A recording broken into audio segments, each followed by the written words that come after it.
lalawigan po ng Palawan.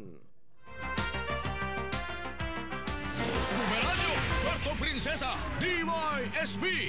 Ito ang balita. Para sa malaking misyon at mas malawak na paglilingkod sa bayan, narito na ho mga kapuso at gatimpong mga balita.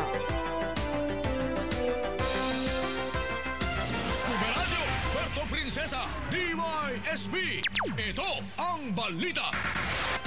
Para po sa lagay po ng ating pong panahon, north-easterly wind flow ang paunang hangin bago magamihan ang nakaapekto na sa extreme northern Luzon. Samantala, easterly so hangin mula sa karagatang Pasipiko ang muling pangunahing nakaapekto sa ating pong bansa. Makulimlim at may paminsan-minsan mga pagulan at thunderstorm sa Metro Manila, Visayas, Calabarzon, Mimaropa, Bicol Region, Aurora, Bulacan at lalawigan ng Isabela. Pangkalahatag maaliwalas ang panahon sa nalalabing bahagi ng bansa. May tsansa pa rin ng mga localized thunderstorm lalo na sa dapit hapon at gabi. Samantala, binabantayang low pressure area o LPA ay huling namataan ang pag-asa sa layong 1,540 kilometers sa silangan ng Eastern Visayas kaninang alauna ng madaling araw. Ito'y malayo at wala pang magiging epekto mga kapuso sa bansa ngayong araw. Mataas ang tsansa nito maging ganap na bagyo sa loob ng susunod na 24 at 48 oras habang kumikilos pa palapit ng Pilipinas at kung sakasakaling maging bagyo at pumasok ng par, ito'y tatawagin sa pangalang Ramila. Sa weekend, posibleng lumapit pa at tawirin ang Luzon. Subalit hindi pa tiyak kung ito'y mas papanig patungo sa northern o southern Luzon, mga kapuso. Bantay Panahon. Samantala mga kaibigan, ang buong Visayas sa Palawan kasama ng Kalayaan Islands at Occidental Mindoro makakaranas na maulap na papawirin na may kalat-kalat na mga pag-ulan, pagkulog at pagkidlat na dahil ho sa easterlies. Ang buong Visayas kasama ang Palawan, ganun din ang isla ng Kalayaan at Occidental Mindoro ay makakaranas ng mahina hanggang sa katamtaman na hangin mula sa Ilagan Silangan hanggang sa Silangan na may mahina hanggang sa katamtaman na pag-alon sa karagatan.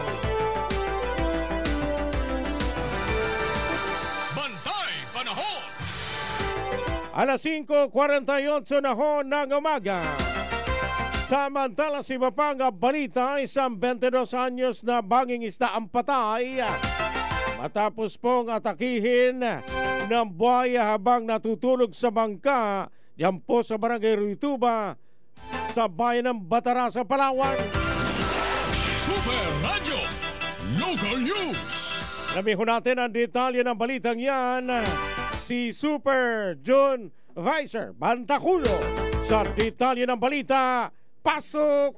Wala ng buhay ng matagpuan ng isang 22 anyos na lalaki matapos na atakihin ng buhaya habang natutulog sa bangka sa Sitio Marabahay, Barangay Ruituba, Batarasa kahapon alauna ng madaling araw.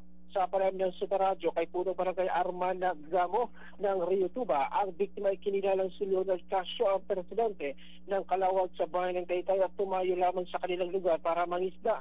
Ayon kay Kapitan Gamo, nakapondo mo ng bangkang sinasakyan ng biktima sa angkurahin ng Marabahay dahil nagkakarga ng yelo. Habang natutulog ito sa gilid ay bigla itong sinakman ng buhaya at tinangay patungo sa Kabakawan. Kaagad naman nagkasa ng search and retrieval operation ang Coast Guard Station Southern Palawan, katuwang ang PNP Maritime at ang mga tanod ng barangay. Ayon naman kay Coast Guard Ensign Angelic Tagadkada ng Coast Guard District Palawan, natagpuan ang bangkay ng biktima na palutang-lutang pasado alas 5 na ng hapon. Kaagad naman kinuha ang katawan nito ng umalis ng buhaya at dinala sa Eastern Funeral Home sa bayan ng Brooks Point. Sa impormasyon naman ng kaanak, inaasahang dadalhin pabalik ng Taytay ang mga nabiglang biktima upang doon iburol. Ako si John Vicer Bantaculo ng GMA sa Radyo Palawan, dapat totoo.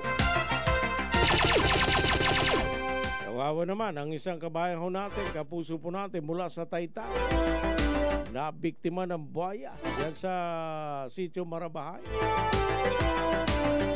O dyan po sa Batarasa, Palawan, mga kapuso.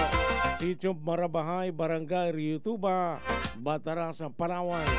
Samantala mga kaibigan, si Bapang Balita, DepEd may maropay natasan ng mga paaralan at mga opisyal ng School Division Office sa iba't ibang probinsya at lungsod na mahigpit na obserbahan yung pong pagtalima sa kahandaan at pagtugon sa lindol.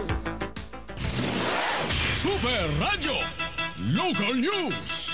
Alamin ho natin ang detalye ng balitang yan. Muling bumabalik si Super June Vicer Bantacudo sa detalye ng balita. Pasok! Inatasan ng Department of Education ni Maropa ang lahat ng mga paralan, mga opisyal ng kagawaran sa mga school division offices ng iba't ibang lalawigan na tungkol patungkol sa mahigpit na pagsunod sa mga protokol ng kagawaran ng edukasyon hinggil sa paghahanda at pagtugon sa lindol, alinsunod sa DepEd Order No. 21 Series 2016 upang matiyak ang kaligtasan at proteksyon ng mga mag-aaral, kawani at mga katuwang sa edukasyon. Pati sa kautusan, ang mga opisyal ng SDOs at mga pinunong paralan ay kinakailangan magsagawa ng regular na pagripaso, pagugin kung nararapat at ipangalaganap ang kanilang school disaster risk reduction and management plans upang matiyak ng hakbang sa paghahanda at pagtugon sa lindol ay nalinaw na naisama at naipahayag na maayos at tuloy na isasagawa. Inikayat din ang mga paaralan na isama sa mga talakayan at gawain hinggil sa paghahanda at kamalayan sa lindol sa mga klase at tumurong activities upang matiyak na ang lahat ay may sapat na kaalaman at kahandaan na tumugon ng wasto sa oras ng emergency. Ako si John Vicer Bantacudo ng CMA sa Radyo Palawan. Dapat totoo. Mga kaibigan, muli tumpak niyo po mga orasan at tamang oras sa Pilipinas. Alas 5:52 na ng umaga. Sa kaugnay na balita, itong si Board Member Angela Sabando ng unang distrito na nalawigan po ng Palawan na nanawagan sa mga Palawenyo na ipagpaliban muna yung pong pagpunta sa Maynila dahil sa banta ng The Big One, mga kapuso. Super Radio Local News. Alamin ko natin ang detalye ng balitang yan, si Super JB Juanitza. Meron po detalye ng balita. Pasok! Nananawagan nga si Palawan 1st District Board Member Maria Angela Sabando sa mga Palawenyo na ipagpaliban muna ang pagpunta sa Metro Manila dahil sa banta ng malalakas na lindol na tinaguri ang The Big One. Sa regular na sesyon ng Sabina Palalawigan itong Martes, October 14, hinimok ni Sabando ang publiko na maging maingat at iwasan muna ang pagbabiyahe patungong Kamaynilaan kung hindi naman kinakailangan. Lalo na nitong mga nakaraan ay sunod-sunod ang malalakas na paglindol o pagyanig ng lupa na naitala sa iba't ibang parte ng Pilipinas. Dagdag pa niya, bagamat ligtas ang Palawan sa mga malalakas na lindol, posibleng malagay sa panganib ang mga Palawenyong buwabiyahe sa mga lugar na malapit sa mga fault lines sa Kamaynilaan. Ipiniliwanag din ng board member na mas malaki ang posibilidad ng pinsala sa mga lugar na nasa fault line sakaling magkaroon nga ng malakas na pagyanig lalo na sa Kamaynilaan. Ako, si JB Wanich ng GMA, Super Radio Palawan. Dapat totoo. Ang balitang ito ay inihatid sa inyo ng Tanduay Light, gaan ng may kasama. Alas 5:54 na ho ng umaga, kaya doon sa ating po mga kababayan, kung wala naman ho importante sadya sa Kamaynilaan, ipagpaliban nyo daw muna. Sabi nitong si 1st District Board Member Angela Sabando. Sa alang-alang ho natin ang ating pong kaligtasan, dahil hindi ho natin alam kung kailan mangyayari yung The Big One na yan at ang posibleng maapektuhan yung Kalakang Kamaynilaan, mga kapuso. Pagpaliban daw muna dahil nagkakasunod-sunod na yung kakaroon ng lindol. Kaya baka ang kasunod na yung The Big One, mga kapuso. Samantala, ang lalawigan ho ng Palawan ay nakapagtala ng 1.1% na paglago ng ekonomiya nito nakalipas na 2024. Super Radio Local News. Naramdaman nyo ba? Alamin ho natin ang detalye ng balitang yan si Super Wilma Rabrea. Sa detalye ho ng balita, pasok! Nakapagtala ng paglago ng ekonomiya ang Palawan nitong taong 2024. Sa naging Provincial Product Account Dissemination Forum ng Philippine Statistics Authority Palawan, naitala ang paglago sa 1.1%. Mas mabagal ang paglago ng ekonomiya ng probinsya kung ikukumpara sa naging paglago nito noong 2023 na mayroong 1.4% growth. Naitala naman ang Gross Domestic Product o GDP ng Palawan sa 130.39 billion pesos noong 2024.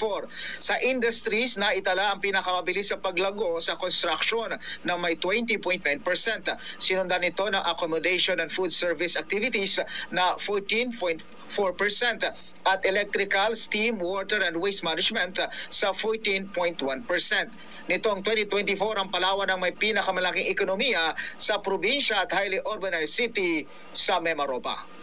Ako, si Wilma Rabrea ng GMA Super Radio Palawan, dapat totoo. Mga kaibigan, muli tumpakin niyo po ang mga orasan ang tamang oras sa Pilipinas. Alas 5:57 na ho ng umaga. Samantala, services ang pinakamalaking mga kapuso na naging kontribusyon sa ekonomiya ng Puerto Princesa, habang industry naman, yung pong may pinakamalaking ambag sa ekonomiya ng Palawan itong nakalipas na 2024. Super Radio Local News. Alamin ho natin ang detalye ng balitang yan si Super Wilma Rabrea.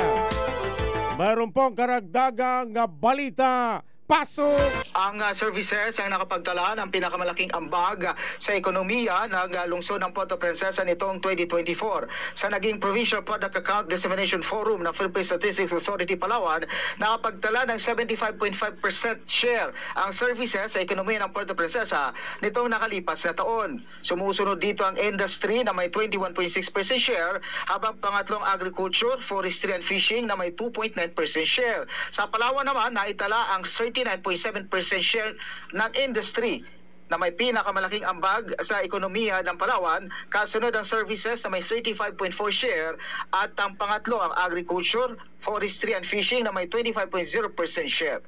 Ako, si Wilma Rabrea ng GMA Super Radio Palawan, dapat totoo. Mga kaibigan, kayo ho'y patuloy pa rin po nakikinig sa Super Balita sa Umaga numero 2. Samantala, balikan ko natin si Super June Vicer Bantaculo. Mga opisyal ng barangay sa bayan ng Brooks Point, negatibo sa isinagawang drug test na pinangunahan ng Municipal Anti-Drug Abuse Council. Mga kapuso, Super Radio Local News. para po sa detalye ng balita, Super June, pasok! Inanunsyo ni Mayor Cisalio Benedito Jr. ng Brooks Point, Palawan na sumailalim sa sinagawang drug testing activity ang lahat ng barangay officials sa munisipyo kung saan wala minsa ang nagpositibo sa paggamit ng pinagbabawal na gamot. Ginawa ng punong bayan ang anunsyo sa gitna ng kasalukuyang sikap PADAC 3.0 o Strengthening Institutional Capabilities o Barangay Anti-Drug Abuse Councils na ginanap sa Brooks Point Convention Center. Ang naturang resulta ay kumpirmado ng otorisadong drug testing laboratory at nagsiserbiyo ng patuloy ng kooperasyon at disiplina ng mga lingkod barangay sa pagpapanatili ng isang ligtas, maayos at drug-free na Brooks Point. Pinangunahan ng Municipal Anti-Drug Abuse Council ang aktibidad upang matiyak na ang 18 barangay ng Brooks Point ay maiwas sa impluwensya ng illegal na droga. Ako si June Vicer Bantaculo ng GMA Super Radio Palawan, dapat totoo.